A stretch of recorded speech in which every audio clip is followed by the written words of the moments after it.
Hello guys! Welcome again sa our channel. Kamusta po kayong lahat? Sana po ay nasa mabuti po kayong kalagayan.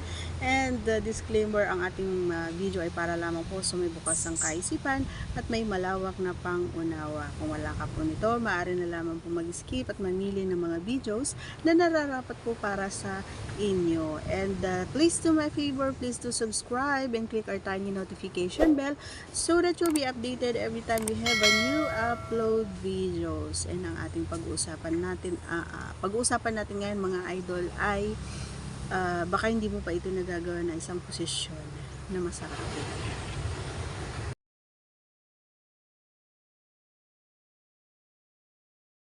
Ayan, kung nagawa mo na ito idol, yan, comment down below kung ano yung naramdaman mo, kung masaya ba, masarap ba, or gusto ba ng iyong kapareha, gusto ba ni babae ang iyong ginawa. So gusto kong malaman sa inyo, pero on my behalf, ayan, sa aking experience mga idol, hindi naman mahirap gawin ito, itong posisyon na ito yung nakahiga ang babae, and then yung isang binti niya ay nasa balikat mo. Isa lang, hindi dalawa, isa lang. Alam mo kung bakit nakita ko sa kapareha ko na nag-e-enjoy siya sa posisyon na ito. Bakit? Kasi nga naiipit yung butas ni Pipay. So feeling lalong-lalo na yung paglagi kasi lagi-laging napapasukan si Pipay ay lumuluwag talaga totoo yun mga idol, lumuluwag talaga siya. And so kailangan pagpahingain nyo rin si Pipay, hindi yung araw-araw. Pero wala tayong magagawa kung talagang mahal na mahal mo yung partner mo, talagang araw-arawin mo siya, minuto pa, di ba? So ito yung posisyon na sinasabi ko, masaya din masaya din ako sa posisyon na ito, kasi nga nakikita ko siya na masaya siya at nagugustuhan niya yung posisyon na ito. Kasi nga, bakit? Kasi nga naiipit or medyo masikip, ganon ang feeling niya. So feeling ko din, kasi nga isa lang yung isa pwede mong iganon yung isang binti mo, tapos yung isa nakataas, so masikip talaga siya, ganon. So feeling mo virgin. ganon ang pakiramdam niya. So ito yung isang posisyon na alam ko na masarap din sa mga lalaki. And sa akin, hindi ko masyadong na-enjoy ito, kasi ako yung tipo na pagdating sa pakikipag gusto ko yung medyo nasasaktan ako, ganon.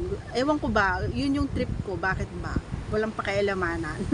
Gusto ko yung talagang medyo lang, hindi hard na hard. Gusto ko medyo hard lang, medyo yung mapapaganon talaga ako, yung ang pangit kapag umuungol, no? Bakit kaya pag umuungol tayo, ang pangit ang itsura natin, tirik na tirik talaga yung mata, alam mo yon, yung ganon, ang pangit natin, no? Ano kaya kapag nakikita mo yung, once kasi yung pumasok kami sa malamig na lugar is may salamin. Kung na-experience niyo yun mga idol, may salamin sa taas. So nakikita ko yung habang kinakain niya ko or habang kumakadyos siya doon sa ibabaw ko, ay nakikita ko yung tsura ko na alam mo natatawa ako mga idol, pero hindi ko na lang pinansin. Anong ginawa ko mga idol? Tinakpan ko ng kumot yung mukha ko, kasi nga nakikita ko yung pagmumukha ko habang nasasarapan or nag-e-enjoy ako dun sa ginagawa niya. Ganun ang nangyayari. So ang pangit pala pag ikaw ay nasarapan, pag na-enjoy mo talaga, ang pangit ang itsura.